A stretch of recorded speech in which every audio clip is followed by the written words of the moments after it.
Pemirsa, sudah hampir 2 pekan sejak tewasnya Sutrimo. Polisi masih melakukan penyelidikan. Publik meminta Polri segera meningkatkan status kasus ini ke tahap penyidikan. Kita akan membahasnya bersama dengan Penasihat Kapolri Arianto Sutadi dan pakar psikologi forensik Reza Indragiri. Selamat malam Pak Arianto dan Pak Reza. Selamat malam Pak Reza. Baik, saya mulai dari Pak Arianto. Publik melihat ada keraguan dari Polda Metro Jaya untuk menaikkan status kasus ini ke tahap penyidikan, Pak. Padahal Sutrimo disebut sebagai saksi kunci perkara Kakap Febri Adriansyah. Apakah kehati-hatian polisi ini murni karena prosedur kecukupan alat bukti atau ada kendala non teknis yang mengganjal? Saya tidak tahu juga ya Mbak ya. Saya pikir itu penyelidikan kok lama banget gitu ya. Menurut hemat saya sih kasus itu sudah patut diduga itu suatu yang janggal gitu. Tapi selama ini polisi masih melakukan penyelidikan.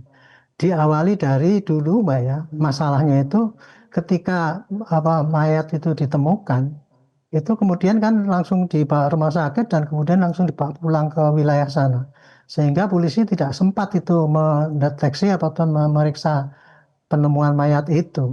Nah dari situlah kemudian jadi timbul keraguan-raguan selama ini pakai penyelidikan terus gitu.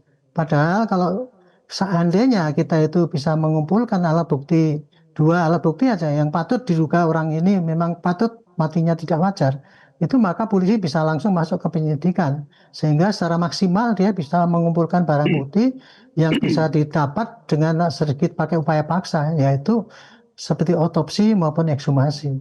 Karena kasus ini jelas polisi akan ditanya kenapa orang ini meninggal, apakah yang menyebabkan meninggalnya, kira-kira siapa yang meninggal kalau memang itu kejadiannya memang meninggal dibunuh ataupun apa gitu. Tapi sampai sekarang gara-gara terlambat dulu terimanya informasi itu, polisi masih penyelidikan dan sekarang pun ketika mau menanyakan kepada keluarganya dia masih bukan dipanggil ataupun polisi penyidik datang ke sana tapi masih klarifikasi.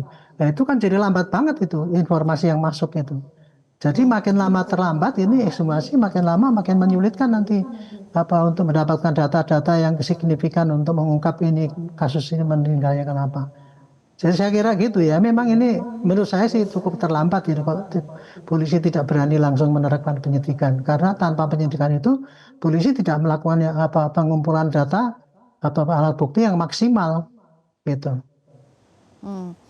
Oke, tetapi kan keluarga almarhum sejak awal menolak otopsi dan memilih langsung memakamkan jenazah di Banyumas, Pak Arianto. Jika polisi menaikkan status ke tahap penyidikan, secara taktis dan regulasi bagaimana cara pihak kepolisian untuk melakukan ekshumasi tanpa memicu konflik dengan pihak keluarga yang sejak awal menolak? Itu tadi seperti dinyatakan oleh siapa tadi ya yang di depan itu, Komnas HAM ya, Kompolnas itu. Iya, kalau dulu ya itu saya sejak dulu jadi penyidik itu memang kesulitan kalau mau mengotopsi keluarganya biasanya kan kemudian nggak mau, akhirnya itu dipasrahkan gitu saja. Tapi setahu saya Pak dengan adanya perubahan KUHP yang baru ini dalam hal seperti itu penyidik bisa minta izin kepada hakim dan saya pikir memang harus demikian karena ini ya. Kalau korban yang menolak otopsi atau ekshumasi ini kan patut dipertanyakan juga. Sementara biasanya orang kalau ya kehilangan keluarganya dengan janggal itu dia mesti minta diperiksa seperti kasus dulu di Medan itu kan gitu, minta diekshumasi walaupun sudah 2 bulan. Nah ini kok kemudian dia sudah terima, kemudian tidak ingin nuntut dan sebagainya. Itu kan patut dipertanyakan kenapa dia seperti itu. Ini termasuk juga bagian daripada penyidikan yang harus polisi ungkap untuk itu, untuk membuat terangnya perkara sesungguhnya apa yang terjadi ini dengan kematian Bapak Trimo itu.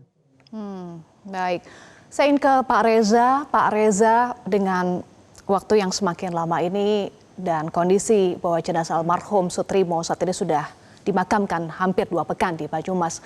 Secara ilmu forensik dan proses pembusukan alami organ-organ tubuh, apa yang kritis yang kemungkinan besar sudah rusak atau justru masih bisa diselamatkan untuk mengetahui sebab pasti kematian Sutrimo?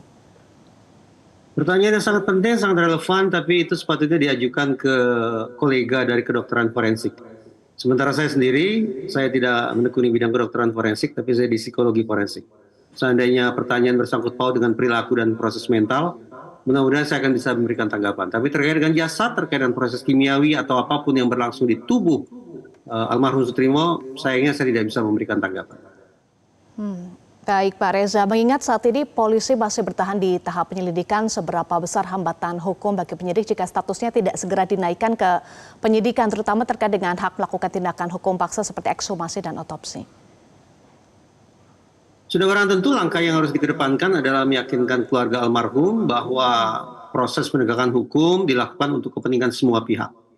Dan seandainya langkah-langkah persuasif ternyata tidak mengena, apa boleh buat, secara menyedihkan memang, secara getir tampaknya ke keluarga almarhum perlu diedukasi juga bahwa siapapun yang merintangi proses penyidikan bisa menjadi persoalan pidana tersendiri yang diistilahkan oleh masyarakat sebagai obstruction of justice. Tentu saja saya tidak berharap bahwa kemudian ada narasi-narasi yang mencekam semacam itu. Karena itulah sekali lagi langkah persuasif yang tetap perlu dikedepankan.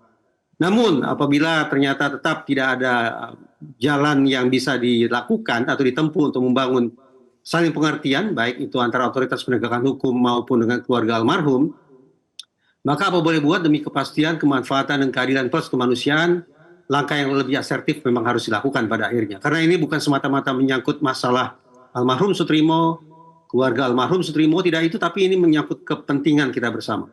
Apalagi kalau kita ingat di dalam KUHP, sejumlah tindak pidana memang termasuk dalam kategori katakanlah pidana khusus atau pidana yang serius, termasuk korupsi di dalamnya.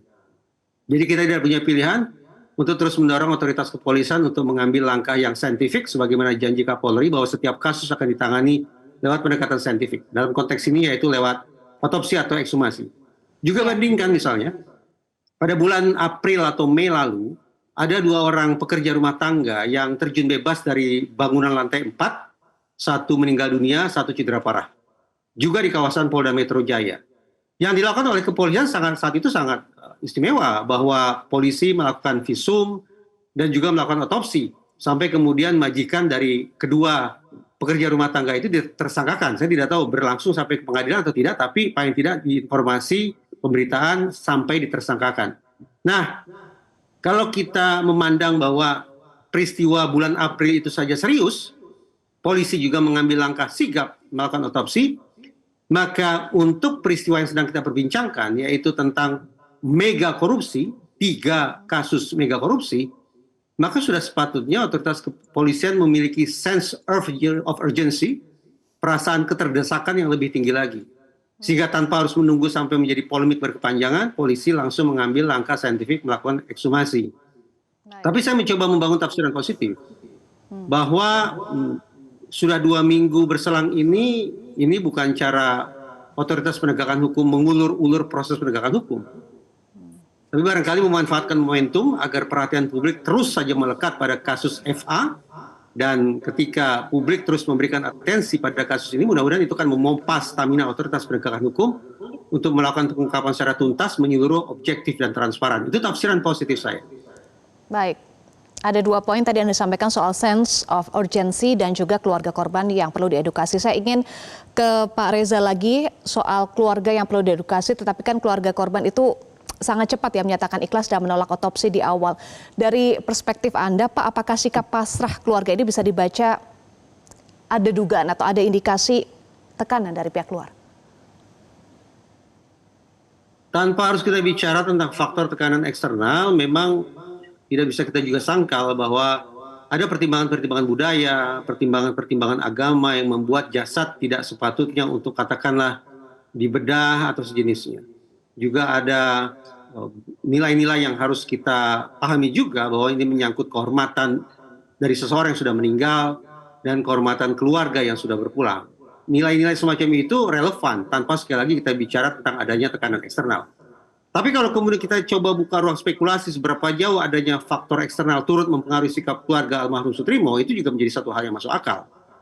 Kalau misalnya kita bersepakat bahwa kasus Krakatau Steel, PLN, dan Asabri itu merupakan grand corruption atau high level corruption, dan salah satu ciri high level corruption adalah keterlibatan sejumlah pejabat atau elit, maka kita bisa bayangkan ada sekian banyak orang penting yang punya kepentingan untuk kemudian mengeliminasi siapapun yang berpotensi menjadi saksi.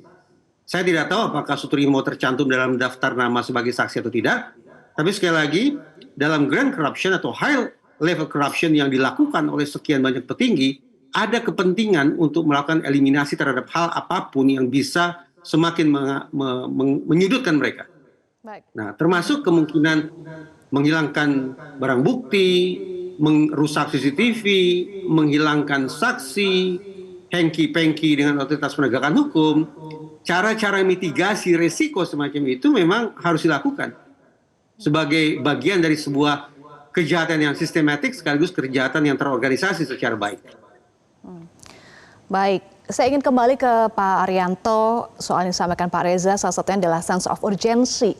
Apakah langkah diskresi atau instruksi darurat memungkinkan dikeluarkan oleh pimpinan kepolisian untuk mempercepat ekshumasi ini demi hukum? Ya menurut saya sih harus itu ya, bukan mungkin.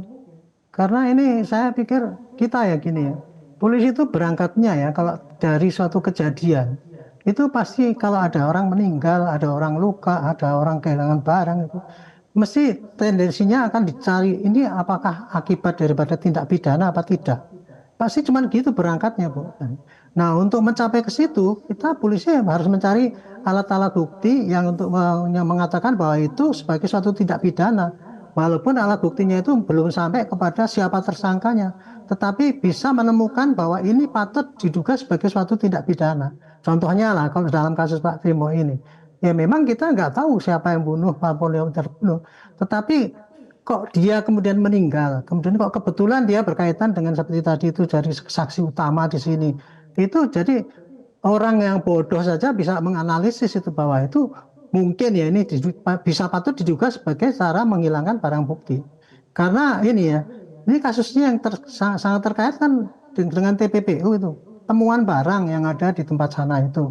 Nah itu bukti-bukti yang untuk mengungkap itu bukan untuk sesuai dengan pembuktian kasus korupsi, tapi adalah di barang itu tempatnya di mana, kapan datangnya, dan siapa saja yang tahu di situ. Yang tahu adalah orang yang sekitar itu kan. Otomatis ya orang-orang sekitar itu semua harus diminta keterangan semua, nggak ada terkecuali gitu. Nah ini kan kelihatannya kan semua yang terdekat itu kelihatannya kan sulit untuk dijangkau.